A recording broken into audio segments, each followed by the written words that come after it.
Hello everyone, welcome to another video. Subscribe to the channel if you have not already, and make sure to leave a like, comment, share this video, ring a bell to be notified about any future uploads. I'm currently on the road to reaching 1,000 subscribers before the end of the year, so your support will be much appreciated.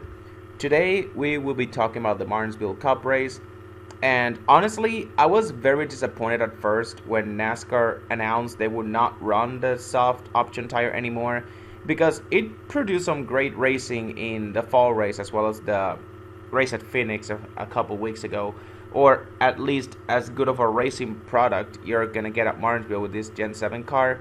But I figured, hey, if NASCAR made that decision, it's because they're probably planning on having the soft tire be the one and only tire for all short tracks moving forward, because that's what they were planning on doing for the championship weekend in Phoenix anyways.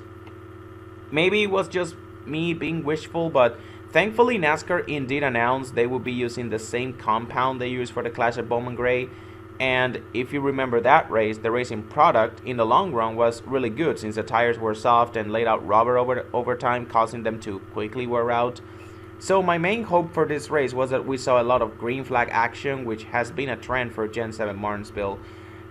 That being said, since that wreckfest of an Xfinity race was still fresh in my mind, I entered this race being cautiously optimistic.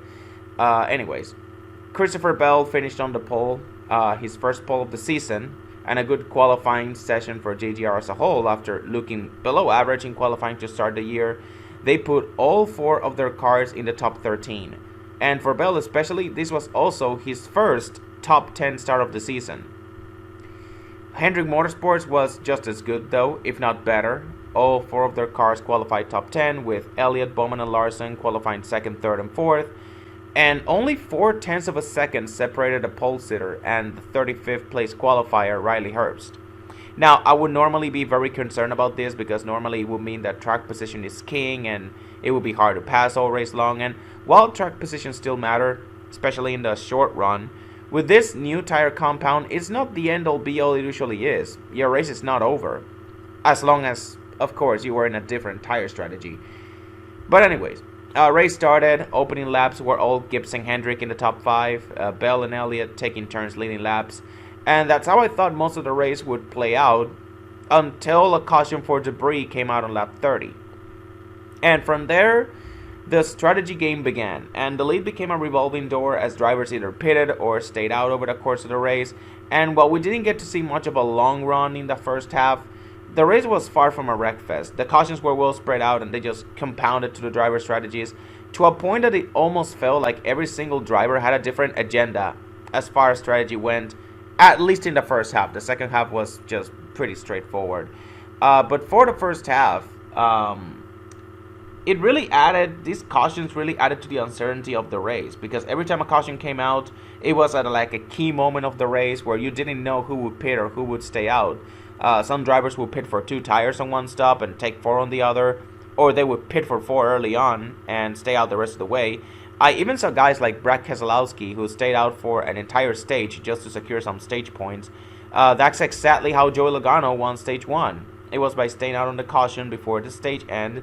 That could have easily been Josh Berry though, because he was leading the race when that caution came out, and during the ensuing pit sequence, he got hit by Bubba Wallace on the side, leaving his pit stall, and apparently that contact did something to the battery, and the car shut off, and Berry fell 2 laps down and basically never recovered. So tough break for him. He was one of those guys I was looking to have a top 10 day, considering his race at this track countless times in the regional NASCAR divisions. But anyways, stage 2 ended on a fairly long green flag run. Not super long, but long enough to where we saw the difference in tire wear. Denny Hamlin won that stage, but Chase Elliott was catching in towards the end of that run. And if that stage ended 15 laps later, I'm fairly confident it would have been a close race between the 9 and the 11. Now, of course, once we got to stage 3, like I said, all strategies were reset, and with everyone being on the same tire window, it unfortunately became much harder to pass, which took away from the enjoyment of this race for me. Sure, the race ended on the longest green flag run of the day, and thank goodness it did, because that stage 3 started with a flurry of quick cautions that for a moment I thought we would have a repeat of the Xfinity race. But yeah, a long green flag run means we got to see cars slipping and sliding towards the end, which was good. But there was just no passing at all compared to what we saw in the first two stages. Again, because everyone was on the same tire strategy, no one bothered to mix it up. The tire wear was a positive, but the product on short tracks is still far from perfect. Something needs to be done for those first 50 laps of a green flag run, so they don't feel like a chore to watch them. Because it feels like with this new tire, it feels like every short track is kind of like Richmond, where you have to hope for a long green flag run and for drivers to start mixing it up with strategies to see any sort of action. Otherwise, it's gonna be hard to pass because of the lack of horsepower.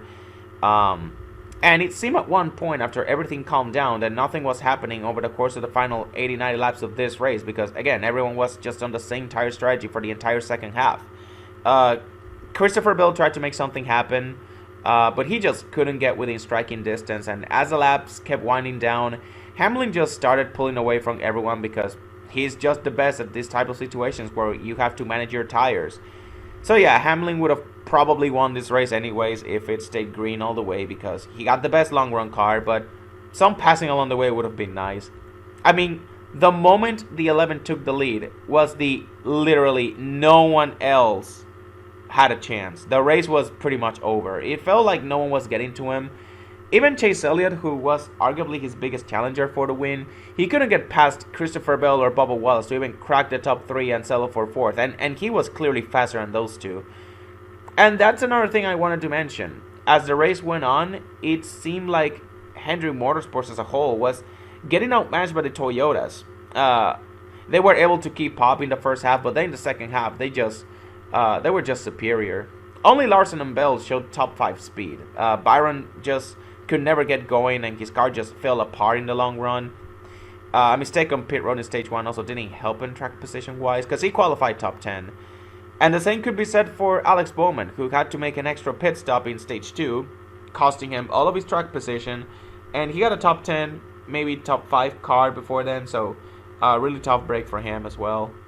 On the other hand, for the Toyotas, Hamlin, Bell, and Bubba Wallace finished 1, 2, 3. Briscoe finished 9th.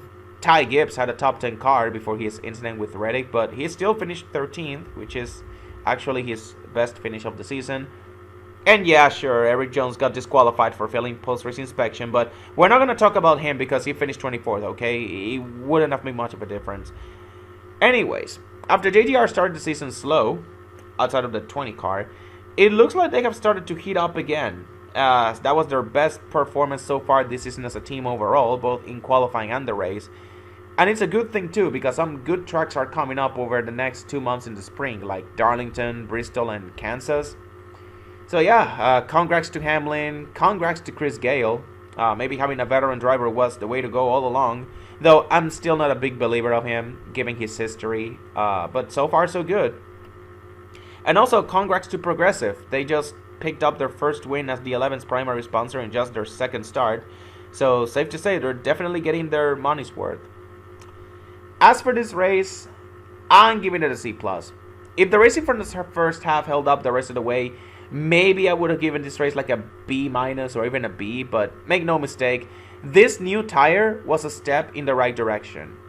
And it made this year's spring Martinsville race the best of the Gen 7 era so far, which is not saying much though, unfortunately. As for driver of the day, there were a couple candidates. Bubba Wallace definitely stood out after another third place finish. But the thing is, however, these performances are slowly starting to feel commonplace out of the 23, that they don't feel like groundbreaking anymore every time Bubba has a good day. Which is not a bad thing, it's just, kind of like the expectation, what you expect out of Bubba Wallace, like back-to-back third place finishes. You expect him to have some speed at the mile and a half, and sometimes the short tracks now. Another guy that really impressed me was Joey Logano, after getting spun out by Briscoe with about 90 to go. And that was the last caution of the race, by the way. After that, it was a long green flag run until the end. Logano took fresh tires and rallied back from 25th all the way up to 8th. So again, it goes to show you that the tire compound was a positive, especially on the very long green flag runs. You just wouldn't know that, however, because Fox never acknowledged him until after the race was over, when they mentioned he finished top 10. But yeah, with that finish, Logano finally got that elusive first top 10 of the season, because Believe it or not, Logano had this record streak for most consecutive finishes outside the top 10 by a defending champion to start the season.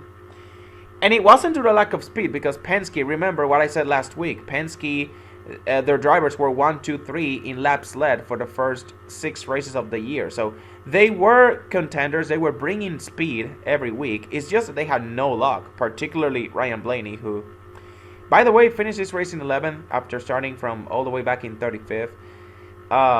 But anyways, for the real driver of the day, I'm going to go with another driver who has been quietly stringing together some consistent results that I don't think people were paying much attention to until they looked at the playoff standings. But by finishing 7th, Ryan Preece, he just scored his 3rd straight top 10 dating back to Las Vegas. And he is now top 15 in points and with an actual shot at the playoffs as of right now. Definitely another one of those surprising drivers that no one's talked about much. But yeah, that's it for this video. Leave a like, comment, share, and subscribe if you enjoyed.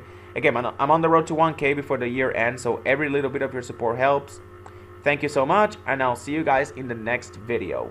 Bye!